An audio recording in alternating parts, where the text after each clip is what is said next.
ఎవరైనా ఓటమి నుంచి గుణపాఠాలు నేర్చుకుంటారు, తప్పులు సరిదిద్దుకుంటారు, వైఫల్యాలపై పోస్ట్ మార్టం చేస్తారు, అందుకు అనుగుణంగా నడుచుకుంటారు. కానీ వైసీపీ అధినేత జగన్ మాత్రం ఆ పని చేయడం లేదు. ఇప్పటికే అదే నిర్లిప్తత, అదే నిర్లక్ష్యం. ప్రజలు తనని చూసి ఓటేస్తారని టెంపర్దనం చూపిస్తున్నారు. తన చుట్టూ ఉన్నవారు ఎలాంటి వారైనా పర్వాలేదని భావిస్తున్నారు.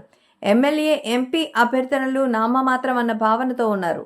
గత 5 ఏళ్లుగా ఇలానే వ్యవహరించారు. తన చుట్టూ ఉన్న ఆ నలుగురిని నమ్ముకున్నారు. వారే పార్టీని నట్టేట ముంచారు. కానీ ఇప్పుడు కూడా పార్టీని వారి చేతిలో పెడుతున్నారు. వారిని పార్టీ సమన్వయకర్తలుగా నియమిస్తున్నారు. ప్రాంతీయ సమన్వయ బాధ్యతలు అప్పగిస్తున్నారు. వైసీపీ క్యాడర్ అందుకే భయపడుతోంది. కూటమి అధికారంలోకి వచ్చిన తర్వాత వైసీపీ నేతల్ని టార్గెట్ చేసుకుంటోంది. కేసులతో పాటు అరెస్టుల పర్వం సైతం నడుస్తోంది. అయితే కేసులకు ఇప్పుడు వైసీపీ నేతలు అలవాటు పడిపోయారు. దేనికైనా రెడీ అన్నట్టుగా ఉన్నారు. కానీ ఎటొచ్చి అధినేత జగన్ తీరులో మార్పు రావడం లేదు. ఎవరితో 5 ఏళ్ల పాటు వైసీపీ క్యాడర్ ఇబ్బంది పడిందో వారికే ఇప్పుడు అందరం ఎక్కిస్తున్నారు.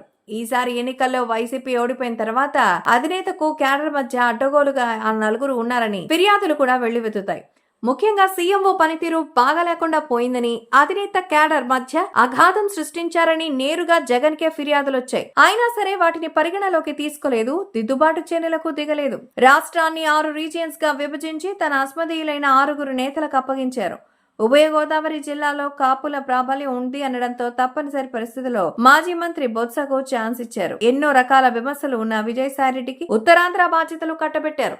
వైవి సుబ్బారెడ్డి, పెద్దిరెడ్డి రామచంద్రారెడ్డి, మిథున్ రెడ్డి, చెవిరెడ్డి భాస్కర్ రెడ్డి వాళ్ళకి మళ్లీ పార్టీ బాధ్యతలు అప్పగించారు. అంటే వైసీపీ అధికారంలోకి వస్తే వారికి తప్పకుండా ప్రాధాన్యం ఇస్తారని సంకేతాలు పంపించారు. వైసీపీ క్యాడర్ కూడా భయపడుతోందంటే దానికి కారణం ఇదే. టీడీపీ కూటమి కేసులు వాళ్లు భయపడడం లేదు, కానీ జగన్ కోటరీతో ఎక్కువ నష్టమని ఆందోళన చెందుతున్నారు. అందుకే పార్టీ ఆందోళన కార్యక్రమాలకు ముఖం చాటేస్తూ ఉన్నారు. ఇకనైనా అధినేత తీరులో మార్పు రావాలని కోరుకుంటున్నారు.